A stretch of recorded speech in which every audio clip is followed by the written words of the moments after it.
Friends, yesterday we have discussed Anglo-Maratha wars, the three wars which were fought between the British and the Marathas. Now we will discuss annexation of Sindh. Yes, Sindh, it is now in Pakistan. Sindh occupied a strategic position. So Sindh was situated on a very strategic position, means we can say very important position. It lay on the route from British India to Afghanistan through the Bolan Pass. And why it was located on the important position? Because it was situated on the route of British India to the Afghanistan, means from the India to the Afghanistan, the way which was passing. In this way Sindh was located. The East India Company was worried that Russia might invade from this side. East India Company was worried. Why? Because from the side of the Afghanistan, Russia can invade the India, can attack the India. They had signed the Treaty of Friendship with the Amirs of Sindh in 1809. And why? As a result of that, East India Company signed a Treaty of Friendship with the Amirs of the Sindh. Amir means we can say Nawab, in 1809. According to this treaty, the Amirs had promised not to allow the French to settle in Sindh. And according to this friendship treaty which was signed in 1809, Amir, he promised that he will not allow French to settle in Sindh, means he will not allow French to make any type of settlements in the Sindh.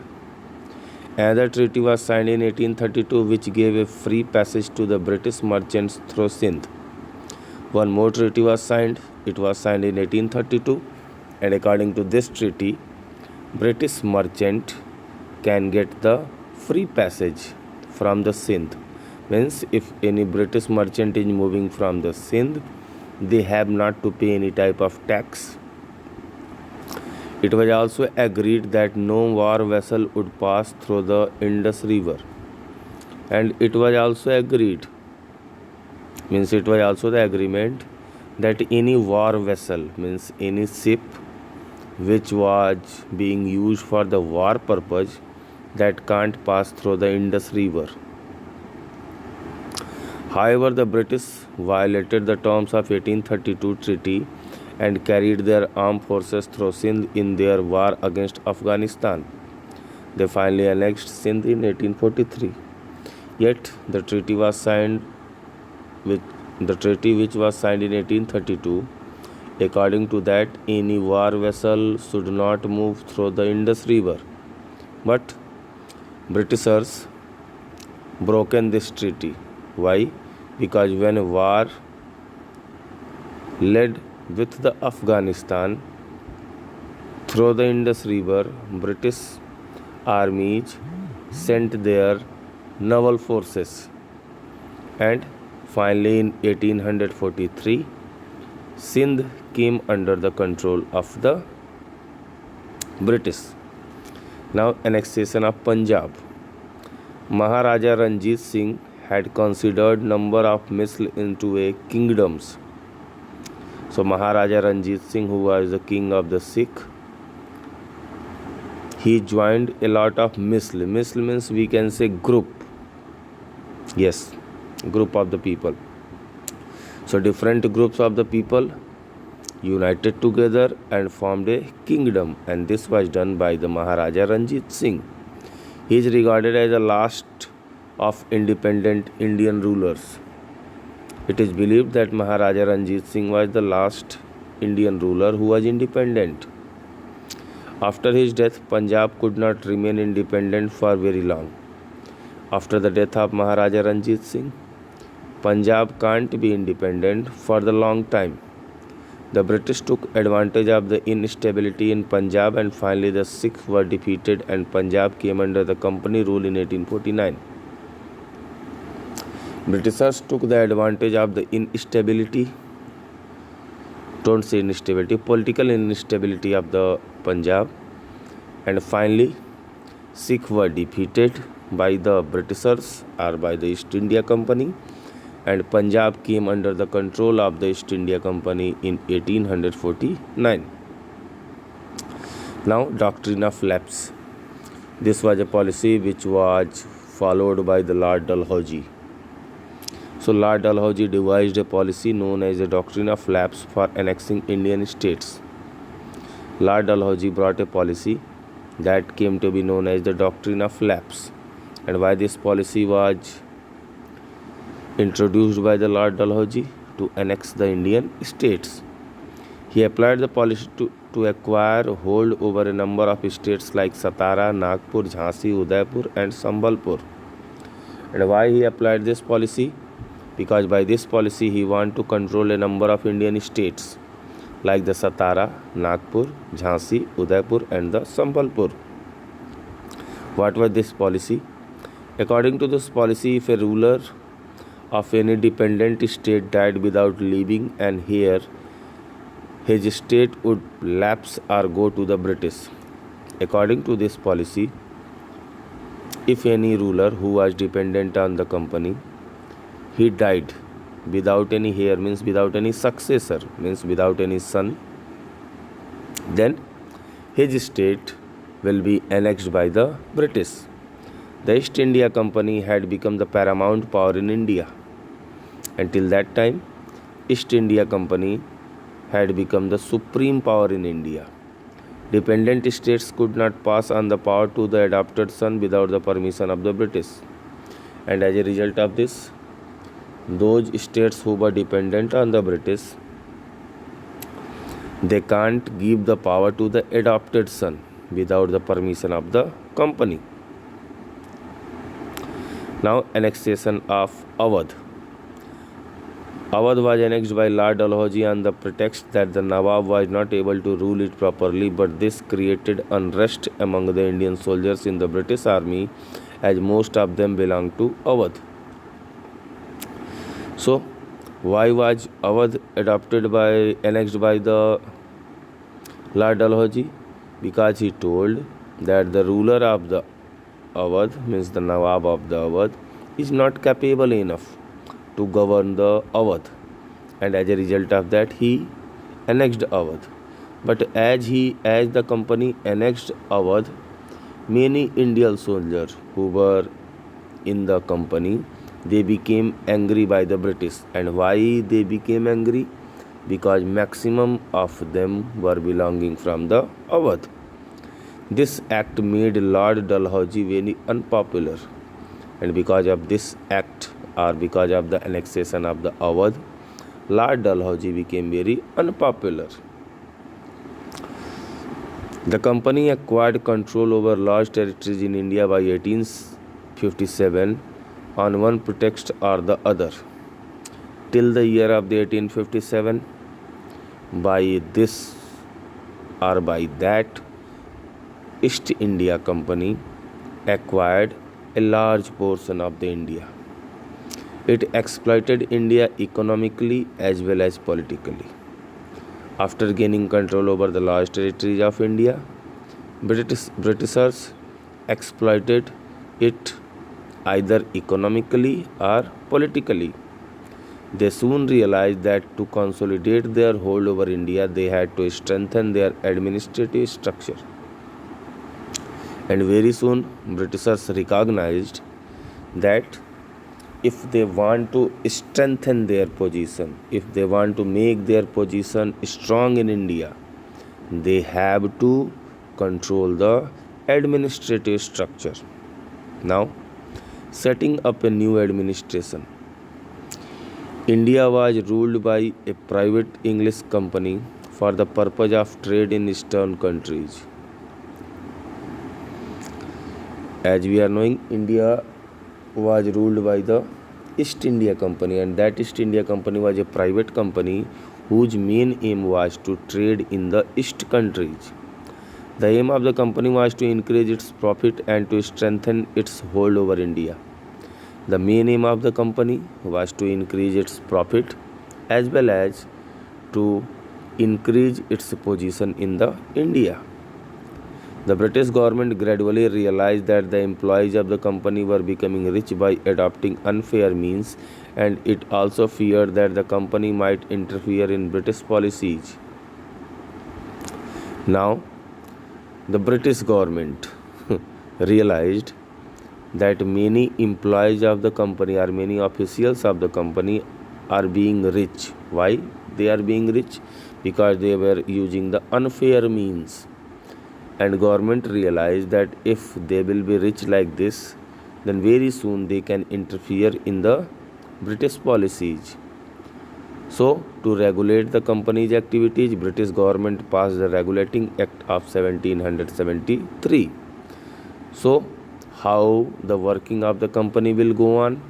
To decide this, British government passed an act that is came to be known as the Regulating Act of the 1773. What was this act?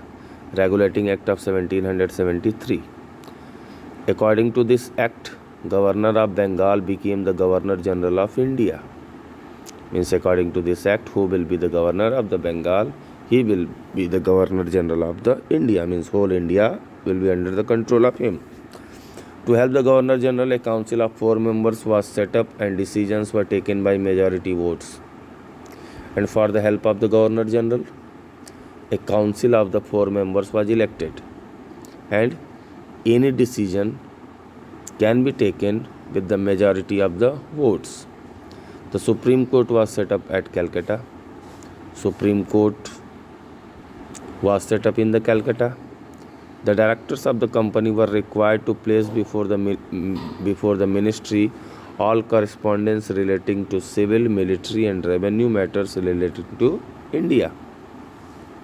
Now, it was the responsibility of the directors of the company that they will show all their correspondence related to the civil, military and revenue to the ministry. The act, however, failed to regulate the company's power, as the member of councils frequently quarrelled. Yet, this regulating act of 1773 was unable to check the workings of the company. Why? Because all the 4 members who were among the council, often they were quarrelled with each other. They were fighting with each other. Now see here, 1 minute. This map is of the India during 1836. All the areas which are red in the color, till that time, till 1836, these all areas were under the control of the British. Now, jurisdiction of Supreme Court was not clearly defined, and governors of Bombay and Madras were reluctant to accept the suzerainty of the Governor General of India. Now see here. What was the area of the jurisdiction? Means what was the area in which Supreme Court can give its decision? That was also not clear. And governors who were of the Bombay and the Madras. Where is that? Sorry. And governors who were of the Bombay and the Madras, they were not agree to accept the supremacy of the Governor General of Bengal. Means governors of the Madras and Bombay denied. Why? What they denied? That we can't work under the rule of the Governor General of the Bengal. And as a result of it, Pitt's India Act came. Pitt's India Act was passed to overcome the shortcoming of the Regulating Act. Means what was the problems faced by the Regulating Act? To overcome of that problems, Pitt's India Act was passed. What were the main provisions of the Pitt's India Act? For political purpose, the company was placed under the British government. Now,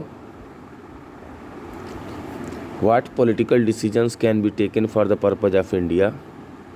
That can be taken by the British government. Means British government will give the order to the company in its political affairs. The governors of Bombay and Madras were made fully subordinate to the Governor General of Bengal. Now, Governor of the Madras as well as Bombay became the subordinate. Means we can say now Governors of the Madras and Bombay had to work under the Governor General of the Bengal. The Governor General was given the power to overrule the advice of the council. Now this power was also given to the Governor General of the Bengal, that if he is not satisfied with the decisions of the council, he can change it. The company retained its monopoly over Indian trade, but still company had the power to trade with India. Means trading rights were still in the hands of the company. Over a period of time, a number of acts were passed. Finally, the company was deprived of its commercial privilege by the Charter Act of 1833. The company came under the Board of Control. Over the period of time, a lot of acts were passed, and finally, the position of company was reduced by the Charter Act of the 1833. And by this Charter Act of 1833, company came under the control of the Board of Control. Means now a board of the members were there. What decisions were taken by them, that company had to follow. Now, as we had already discussed, that East India Company thought to make our position strong in India, we had to interfere in the administrative structure. So to run the administration of India, some changes were made by the British. What were they given? The three pillars of the British administrative system were, these were the three main pillars. One was the army, another was the police, and third one was the civil service. See here, the army. The East India Company started to recruit Sipais from states like Awadh, Bihar and Banaras. For the army, East India Company started to recruit Sipais. Recruit Sipais means we can say started to give employment to the Sipais of Indian states. Which were they? Awadh, Bihar and Banaras. They followed a policy of discrimination. But in the army, discrimination policy was being adopted. Means British and Indians were not equal. See, Indians were denied high position. Indians were not able to get the higher rank in the army. Soldiers were given proper training to fight, and new muskets and matchlock were also introduced. Soldiers who were there, they got the proper training how to fight, and at the same time, new musket and matchlock, means we can say these were the type of the weapons like the gun and that what we can say tank like structure, these were introduced. The British army was well disciplined and very well trained. Yet the army which was of the British, that was well disciplined as well as very well trained. Now police. Lord Cornwallis organized a proper police force. It was the Lord Cornwallis who organized a proper police force. Thanhas means police stations were established, and darogas were made in charge of the thanas. Thanas were established in the means police stations were established in the different areas, and the charge of the police stations were under the control of the darogas, who came to be known as the police officers. Several thanas were put under the administrative control of a district. Under a district, several thanas were there. Now civil service. Lord Cornwallis created the Indian Civil Service for the proper administration of the British territories. So we can say it was the Lord Cornwallis who introduced police as well as the civil services in India. And why Lord Cornwallis established or introduced civil services? So that so that East India Company or British can govern well the territories which were acquired by them, which were under their control. Till 1853, the appointments were made by the directors of the company, but later on they started the system of written examinations which was conducted in England. Till 1853, the appointment for the civil services were made by the directors of the company. But after 1853, the people who were chosen for the civil services, they were chosen on the basis of the written examination, and that written examination was conducted in the England. For a long time, Indians were excluded from this service. For a long time, Indians were not allowed to apply for the civil services. Later on, Indians were allowed to give the examination, but they were given subordinate post. Later on, Indians were allowed to apply for the civil services, but if they passed, then also they were not able to get the higher post. They were getting the subordinate post, means lower post only. Now, last one, judiciary. Justice was enforced through a system of civil and criminal courts. Justice was given to the people by the civil as well as the criminal courts. The courts were presided over by the English but were assisted by the Maulvis and Hindu Pandits for the interpretation of traditional law prevalent in India. Yet, the courts were headed by the Englishmen, but for their help, Maulvis as well as Hindu Pandits were also there. Why Maulvis and Hindu Pandits were there? So that they can give their decision in the traditional affairs of the Muslims and Hindus. In 1775, 11 Pandits compiled a digest of Hindu law and N.B. Halhed translated it into English.